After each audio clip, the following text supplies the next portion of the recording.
Open టాక్కి స్వాగతం. ఇంట గెలిచి రచ్చ గెలవాలని చెప్పి పాతకాలపు సామెత ఒకటి ఉంది. కానీ జగన్మోహన్ రెడ్డి ఇంట ఓడిపోయాడు, రేపు రచ్చ కూడా ఓడిపోయే పరిస్థితి. ఎవరైతే జగన్మోహన్ రెడ్డి గెలుపు కోసం నాడు ఊరూరా తిరిగి మైకు పట్టుకుని మా అన్నకు ఓట్లేయండి అని అడిగారో వాళ్లే ఈరోజు జగన్మోహన్ రెడ్డి రాష్ట్రానికి ఏం చేశాడని చెప్పి ఈరోజు అదే ఊరూరు తిరుగుతూ నిలదీసే పరిస్థితి. మీకు ఎప్పటికీ అర్థమై ఉంటుంది మనం ఎవరి గురించి మాట్లాడుకుంటున్నామంటే షర్మిల గురించి. జగన్మోహన్ రెడ్డి వదిలిన బాణంగా చెప్పుకునే షర్మిల ఈరోజు ఊరూరు తిరిగి వాళ్ళ అన్న చేస్తున్న అరాచకాలను స్వయంగా షర్మిల ఎండగడుతుంది. సరే, ప్రతిపక్షాలు చెప్తే జగన్మోహన్ రెడ్డి ఖండించాడు, కొట్టిపడేశాడు, రకరకాల విమర్శలు చేశాడు. మరి నీ రక్తం పంచుకు పుట్టిన, నీతో పాటు సమానంగా రక్తం పంచుకు పుట్టిన నీ చెల్లెల ఈరోజు నీ అవినీతి అరాచకాల గురించి చెప్తుంది. మరి ఆవిడ అడిగే ప్రశ్నలకైనా నువ్వు సమాధానం చెప్పాలి కదా. ఎందుకంటే ఆ రోజు నీ గెలుపులో షర్మిల పాత్ర ఉంది. ఆ రోజు పార్టీ నువ్వు జైలుకి వెళ్ళినప్పుడు వాస్తవానికి వైసీపీ పార్టీ లేనే లేదు. అలాంటి సమయంలో పార్టీ భారం మొత్తాన్ని కూడా భుజానేసుకుని మోసి పార్టీని నిలబెట్టి నీకు ఓట్లు వేయటంలో విజయమ్మ షర్మిల పాత్ర కూడా ఖచ్చితంగా ఉంది. అలాంటి వాళ్లే ఈరోజు నిన్ను నిలదీసే పరిస్థితి. సరే, ఎందుకు నిలదీసే పరిస్థితి వచ్చిందనేది రాష్ట్రం మొత్తానికి తెలుసు. ఎప్పుడైతే నువ్వు గెలిచావో అప్పుడు వారికి పదవులు ఇస్తే వాళ్ళు ఎక్కడ నీ నెత్తి మీద కూర్చుంటారు అని చెప్పి తల్లిని చెల్లిని కూడా పక్క రాష్ట్రానికి తరిమేశావు. సరే, వాళ్ళు ఏదో పార్టీ పెట్టుకుంటే అక్కడ దానికి కూడా నువ్వు మద్దతు ఇవ్వకుండా వారిని ఆర్థికంగా వేధించే ప్రయత్నం చేశావు. రాజశేఖర్ రెడ్డి సంపాదించిన ఆస్తుల్లో వాటా ఇవ్వకుండా మొత్తం కూడా నీకే కావాలని చెప్పి పట్టుబట్టి కూర్చున్నావు. అసలు విభేదాలు ఎక్కడొచ్చినాయి? ఆస్తుల దగ్గరే కదా. సరే, అంతా అయిపోయింది. ఇప్పుడు అదే చెల్లిని నువ్వు రకరకాలుగా ఆ మాటలతో వేధిస్తున్నావు అనుకో, అదంతా వేరే విషయం. అయితే నిన్న షర్మిల జగన్మోహన్ రెడ్డిని కొన్ని సూటైన ప్రశ్నలు అడగటం జరిగింది. ఇక్కడ మనం మాట్లాడుకునేది ఏంటంటే ఇదే షర్మిల సరిగ్గా 5 ఏళ్ల క్రితం ఇదే సమయానికి ఊరూరా తిరుగుతూ ప్రచారం చేస్తూ ఒక్క అవకాశం ఇవ్వండి, మా అన్నకు ఓటేయండి, రాజన్న రాజ్యం వస్తుందని చెప్పింది కదా. చెప్పిన వ్యక్తే, ఓటేయమని అడిగిన వ్యక్తి ఈరోజు రాజన్న రాజ్యం రాలేదు అని చెప్తుంది. మరి మీరు నమ్ముతారా నమ్మరా? సరే, ప్రతిపక్షాలంటే 100 చెప్తాయి. వాళ్ళు గెలవడం కోసం చెప్పారు అనుకుందాం, పక్కన పెడదాం. ఆ రోజు నీకు ఓటేయమని అడిగిన చెల్లె ఈరోజు ఓటేస్తే ఏం చేసావన్నా అని నిలదీస్తుంది. దానికి సమాధానం చెప్పాల్సిన బాధ్యత జగన్మోహన్ రెడ్డి మీద ఉంది. వాస్తవానికి స్క్రిప్ట్ చూడకుండా అక్షరం కూడా పలకలేని జగన్మోహన్ రెడ్డి చివరికి చెల్లెల మీద కూడా విమర్శలు చేశాడు. సిగ్గుచేటు ఏంటంటే చంద్రబాబు వదిలిన బాణం అని చెప్పాడు. నాడేమో రాజశేఖర్ రెడ్డి, జగన్మోహన్ రెడ్డి వదిలిన బాణం అని జగన్మోహన్ రెడ్డే చెప్పుకున్నాడు. వాళ్ళ వరకు ప్రచారం చేసినంత వరకు బాగానే ఉంది, వాళ్ళకి ఎదురు తిరిగితే మొత్తం చంద్రబాబు. సో దీనికి సంబంధించి నిన్న షర్మిల కొన్ని వ్యాఖ్యలు చేసింది. ఆ వ్యాఖ్యలను మనం ఒకసారి పరిశీలిద్దాం. ఇది నిన్న మీటింగ్లో షర్మిల మాట్లాడిన మాటలు, ఒకసారి వినండి.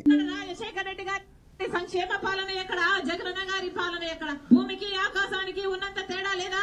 ఏమన్నాడు జగనన్న గారు? పూర్తి విన్నారు కదా. ఆ రోజు రాజన్న రాజ్యం వస్తుందని ఓటేయమని అడిగిన చెల్లె ఈరోజు ఏం చెప్పింది? ఆ పాలనకి ఈ పాలనకి భూమికి ఆకాశానికి ఉన్నంత తేడా ఉందని చెప్పి ఆ చెల్లె చెప్పింది. దాంతోపాటు కొన్ని ప్రశ్నలు అడిగింది. అది వాస్తవమా కాదో కూడా మనం చూద్దాం. మద్యపాన నిషేధం చేస్తానన్నాడు జగనన్న గారు. 5 ఏళ్లలో పూర్తి మద్యపాన నిషేధం చేస్తానన్నాడు. అసలు మద్యం అన్నది ఎక్కడా లేకుండా చేస్తాను, ఆ తర్వాతే వచ్చి మీ ఓట్లు అడుగుతాను అన్నాడు జగనన్న గారు. నాకు మేనిఫెస్టో అన్నాడు కదా. ఆ మాట కరెక్టే కదా. మద్యపాన నిషేధం పూర్తిగా చేస్తాను అన్నమాట వాస్తవం. చేసిన తర్వాతే 2024లో ఓట్లు అడుగుతాను అన్నమాట కూడా వాస్తవం కదా. మరి జగన్మోహన్ రెడ్డి మద్యపాన నిషేధం చేశాడా? 99.5% హామీలు పూర్తి చేశానని చెప్తున్నావు కదా. మరి ఆ హామీలో ఈ హామీ ఉందా లేదా? మద్యపాన నిషేధం చేశావా లేదా? ఆ రోజు జగన్మోహన్ రెడ్డి తన ఒక డైరీ అని ఒక రాసేవాడు పాదయాత్ర సమయంలో. అందులో ఒక మాట రాశాడు, మద్యం అమ్మి ఆదాయాన్ని తెచ్చి రాష్ట్రాన్ని పాలించడం అంటే అది వారి రక్త మాంసాలతో వ్యాపారం చేయటం, మహిళల మాంగళ్యాలు తెంపి ఆ వ్యాపారంతో సమానం అని చెప్పి జగన్మోహన్ రెడ్డి వ్యాఖ్యానించాడు. మరి ఈరోజు జగన్మోహన్ రెడ్డి చేసే పాలన ఏంటి? గతంలో మద్యాన్ని ప్రభుత్వం ప్రైవేటు సంస్థలు అమ్ముకున్నాయి ట్యాక్సులు కట్టి. కానీ ఇప్పుడు ఎవరు అమ్ముతున్నారు? జగన్మోహన్ రెడ్డి అమ్ముతున్నాడు. అంటే నువ్వు ప్రజల రక్త మాంసాలతో వ్యాపారం చేస్తున్నావా లేదా? చేస్తున్నట్టే కదా. ఓకే, నెక్స్ట్ ఇంకేమన్నా చూడండి. షర్మిల బైబిల్, ఖురాను, భగవద్గీతతో సమానం అన్నాడు. ఆ మేనిఫెస్టోలో నేను పెట్టాను మద్యపాన నిషేధం చేస్తాను అన్న జగనన్న గారు. మరి ఇప్పుడు ఏమైంది అన్నా? ఎలా ఉంది ఇప్పుడు పరిస్థితి అని వినపడింది కదా. తన మేనిఫెస్టోని బైబిల్, భగవద్గీత, ఖురాన్ అన్నాడు. అంటే 3 మతాలకు చెందిన పవిత్ర గ్రంథాల మీద ప్రమాణం చేసి నా మేనిఫెస్టోని నేను అమలు చేస్తానని చెప్పాడు. మరి 3 గ్రంథాల మీద ప్రమాణం చేసి జగన్మోహన్ రెడ్డి అబద్ధం చెప్పాడు కదా. అదే మేనిఫెస్టోలో మద్యపాన నిషేధం అని పెట్టాడు కదా. చివరికి ఎన్నికలకు వచ్చేసాం కదా. మద్యపాన నిషేధం జరిగిందా? జరగకపోగా వైసీపీ సభల్లో వాళ్ళే మద్యం పంచుతున్నారు. జరగకపోగా దరిద్రం ఏంటంటే ఎక్కడో ఒక చోట మనం చూసాం, డ్రమ్ముల్లో పెట్టి పంచేస్తున్నారు. ఆటోలో డ్రమ్ము తీసుకొచ్చారు, వీళ్ళు పోసేస్తున్నారు. సినిమాల్లో చూసేవాళ్ళం గతంలో. As it is in real లైఫ్లో దిగిపోయింది. అంటే బైబుల్ అంటే ఇది లేదు, భగవద్గీత అంటే ఇది లేదు, ఖురాన్ అంటే ఇది లేదు, గౌరవం లేదు. వాటి మీద ప్రమాణం చేసి అబద్ధాలు చెప్పాడు జగన్మోహన్ రెడ్డి.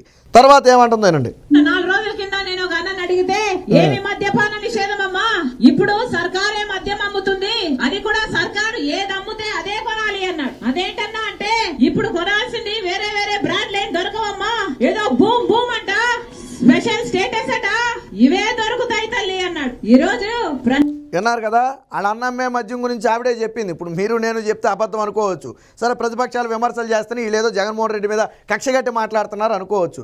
మన రాష్ట్రంలో దొరికే మద్యం ఏంటో స్వయంగా చెల్లిలే చెప్పింది. Boom boom beer, special status, అంటే ప్రత్యేక హోదా అలా రాకపోయినప్పటికీ మద్యం రూపంలో మాత్రం తీసుకొచ్చాడు జగన్మోహన్ రెడ్డి. పైగా ఏదమ్మితే అదే తాగాల. గతంలో కల్తీ మద్యం, జగన్మోహన్ రెడ్డి మద్యం కల్తీ మద్యం అని చెప్పి తెలుగుదేశం పార్టీ ఆధారాలతో సహా ల్యాబ్ నుంచి రిపోర్టులు తీసుకొచ్చి పెట్టింది. బీజేపీ పురంధేశ్వరి వచ్చిన తర్వాత వాటి ల్యాబ్ రిపోర్టులు తీసుకొచ్చి పెట్టింది. అవంతా కూడా పూర్తిగా కల్తీ మద్యం. రాకేష్ మాస్టర్ ఏమైంది పరిస్థితి? Rakesh master boom boom beer దాకా ఏమైపోయాడు ఆయన? ఆ రాకేష్ మాస్టర్ దాకా ఎందుకు? నిన్నగాక మొన్న టెస్ట్ క్రికెట్ మ్యాచ్ ఆడటానికి వైజాగ్ వచ్చిన ఇంగ్లాండ్ టీం దాకా ఏమైపోయింది? ఆసుపత్రి పాలయ్యారు. ఆ వీడియో కూడా మనం చేసాం, చూడండి, వెళ్ళి ఉంటుంది. టెస్ట్ క్రికెట్ మ్యాచ్కి వచ్చి స్టేడియం వెనకాల ఉన్న వైన్ షాప్లో ఈ అమ్మిన మద్యం దాగి ఆసుపత్రి పాలయ్యారు. అంటే ఆ మద్యం ఎలాంటి మద్యమో మీరే అర్థం చేసుకోండి. సో అది కథ. ఇంకా ప్రత్యేక హోదా తేవడం కథ ఏమో గానీ స్పెషల్ స్టేటస్ అని మందు బాటలు అయితే వచ్చింది. అది ప్రత్యేక హోదా తేలేడు కాబట్టి ప్రత్యేక హోదా పేరు మీద మద్యం బాటిల్ అయితే తెచ్చాడు. ఆడ అన్న క్యాపబిలిటీ అది. జగన్మోహన్ రెడ్డి దొమ్మ ఏంటంటే ప్రత్యేక హోదా తేవడం కాదు, దాని పేరు మీద మద్యం బాటిల్ తేవడం ఆయన క్యాపబిలిటీ. గారి పుణ్యం. మరి ఇదేనా మాట నిలబెట్టుకోవడం అంటే? ఇప్పుడు కనీసం ఆన్లైన్ సేల్స్ లేవు, ఒక కార్డ్ తో పేమెంట్ లేదు, మద్యం షాపులో పూర్తి క్యాష్ పేమెంట్లే అంటున్నారు. ఎందుకు అని అడుగుతున్నాం. అంటే రాష్ట్రానికి వచ్చే ట్యాక్సులు రావటం లేదు, కేంద్రానికి వచ్చే ట్యాక్సులు పోవటం లేదు. అయినా అని అర్థమైంది కదా. మద్యం షాపులు ఈరోజు మనం టీ తాగితేనే 10 రూపాయలు ఫోన్పే చేస్తున్నాం, 5 రూపాయలు కూడా ఫోన్పే చేసే టైం ఇది. మరి ఎందుకు మద్యం షాపుల వద్ద మీకు ఆన్లైన్ పెట్టలేదు అంటే, ఆన్లైన్ పెడితే అదంతా బ్యాంక్ అకౌంట్లోకి వెళ్తే లెక్కగా మారద్ది. క్యాష్ రూపంలో అయితే ఎంత అమ్మాడో ఎంత తీసుకున్నాడో ఎవరికీ సంబంధం లేదు. కాబట్టి ఆ ఖజానాను, అంటే రాష్ట్ర ఖజానాకు చేరాల్సిన అమౌంట్ మొత్తం కూడా తాడేపల్లి ఖజానాకు చేర్చుకోవచ్చు. మరి అందుకే కదా నువ్వు ఆన్లైన్ పేమెంట్లు ఎందుకు పెట్టలేదు? ఈరోజు టీ స్టాల్లో కూడా ఆన్లైన్ పేమెంట్ ఉన్నప్పుడు నువ్వు మద్యానికి ఎందుకు ఆన్లైన్ పేమెంట్ పెట్టలేదు?